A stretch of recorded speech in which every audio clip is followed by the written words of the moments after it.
All right, welcome back to the channel. It's your boy Fanan.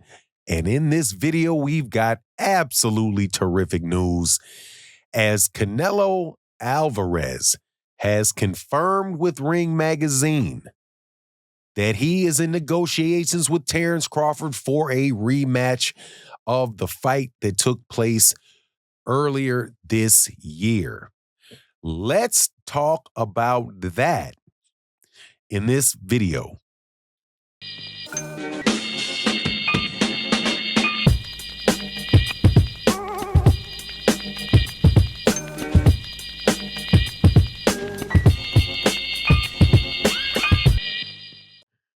All right, welcome back to the channel. It's your boy Fanan. In this video, we're going to be in the 168-pound division where we get a very intriguing rematch for the fight between Terence Crawford and Canelo Alvarez.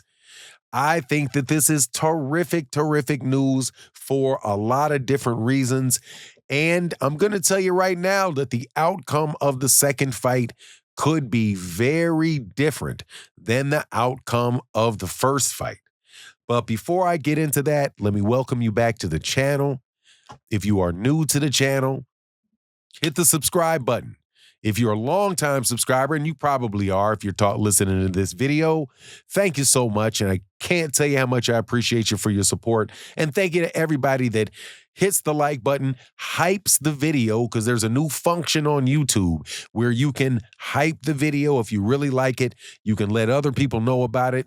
It helps in the algorithm, specifically to help in the algorithm.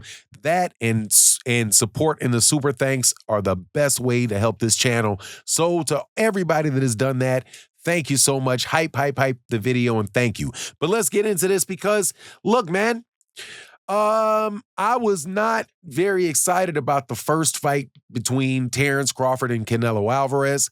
I knew full well that Terence Crawford could win the fight, but honestly, there was a lot of stuff going on around that fight that was kind of irritating to me, as Turkey Al-Sheikh was, being Turkey Al-Sheikh.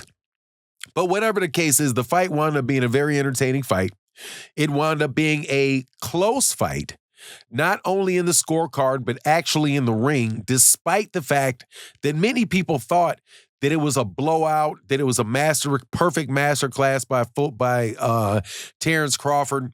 After having, went through the fight and watched it slowly, looking at the scorecards, I think that the first fight, I really think the fight could have went either way. There are people that I've seen that have made arguments for Canelo Alvarez winning it by a round, and I could see that. There were other people that were saying that they believe Terence Crawford could have won it by a couple rounds, that Terence Crawford had pulled it out because of, what he did in the 12th round, being more active than Canelo Alvarez was. I could take that. One angle that I really do not see, though, is anybody that said, Terence Crawford just dominated Canelo Alvarez and Canelo Alvarez really didn't get any work done. That's not true. Canelo Alvarez landed several Canelo Alvarez was successful with the jab at times, was definitely successful with landing scoring shots to the body, strong scoring shots to the body. There were several rounds that were Canelo Alvarez rounds. So I just kind of reject the idea that it was a blowout for Terence Crawford. So that makes the idea of the rematch all that much better. And I think it is terrific. Number one, from Canelo Alvarez's point of view and from Terence Crawford's point of view. From Terence Crawford's point of view, this is going to be something we've never seen before, which is a rematch. Every one of Terence Crawford's fights in his career to date have been won fairly wide, wide decision victories or knockouts, with the exception of a fight with Israel Madmirov when he won his title at 154 pounds. But Terence Crawford did not rematch Israel Madmirov. So this will be the first time that Terence Crawford has ever actually been in a rematch. And I think that's important for two reasons. Number one, you're going to have Obviously, Terence Crawford, having been in the ring with you before, his game plan will be more informed going into the fight with you than it may have been going into the first fight.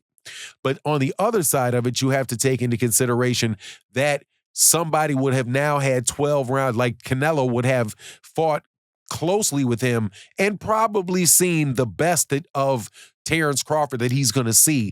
And now that he's been in the ring with him and that he's had a degree of success with Terence Crawford in the ring, it's going to be interesting to see who makes the most adjustments or who makes the best adjustments in their approach for the fight. And whoever executes that obviously is going to be the person that wins the fight. But this is going to be the first time that Terence Crawford is going to be in the ring with somebody that is very familiar with him, having already shared the ring with him for 12 rounds. Canelo, also, it's an interesting because this is not Canelo Alvarez's first rematch. Canelo Alvarez has had a rematch with Gennady Golovkin. And in the first fight, a lot of people believe that Canelo Alvarez lost to Gennady Golovkin. I'm of the mindset, honestly, that I thought Canelo won the first fight. But, I'm a big Canelo Alvarez fan, and I could have been a little bit, looking at it with rose-colored lenses in that particular instance. As most people said, no, they thought Gennady Golovkin had won. Well, Canelo Alvarez made an adjustment in the second fight, and obviously Gennady Golovkin didn't get any younger between the first and the second fight, but he gets into the second fight after his computerall issue that he had, and then what takes place? Canelo Alvarez puts on a much better performance, wins the fight, I think convincingly, also beat Gennady Golovkin in the third one. So you're going to have to, Terence is going to be dealing again with somebody familiar with them and somebody that's also familiar with rematches. Now, if Canelo Alvarez did not take this, like this is also not the first time, let's say this, that Canelo Alvarez has refused to take a rematch, right? There's plenty of fights where Canelo Alvarez, I think, had close fights where you could have said he should have given the person that he fought a rematch.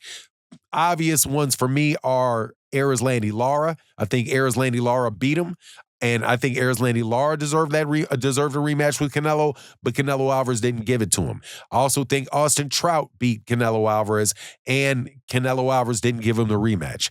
Now, the reason for not giving those two guys a rematch could have had a lot to do with the economics of it, but Canelo Alvarez also did not give a rematch when he lost to Dimitri Bivol, because Dimitri Bivol wanted to come down to 168 pounds and fight Canelo there, but Canelo Alvarez refused. At least that's my understanding of it. So this is a situation where Canelo Alvarez may feel more comfortable going into the rematch for whatever reason.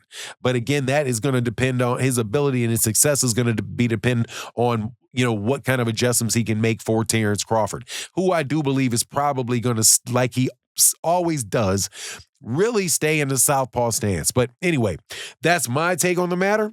I'm looking forward to it. We'll be watching it. Hope they have a real undercard this time, because the last fight, oh my goodness, there was absolutely nothing on the undercard that was worth seeing. So hopefully this time, they can focus a little less on the giganticness of everything and focus more on having a quality undercard that people want to see. But that's my take on the matter. Please let me know what you think in the comment section. And with that, I'm out. Deuces.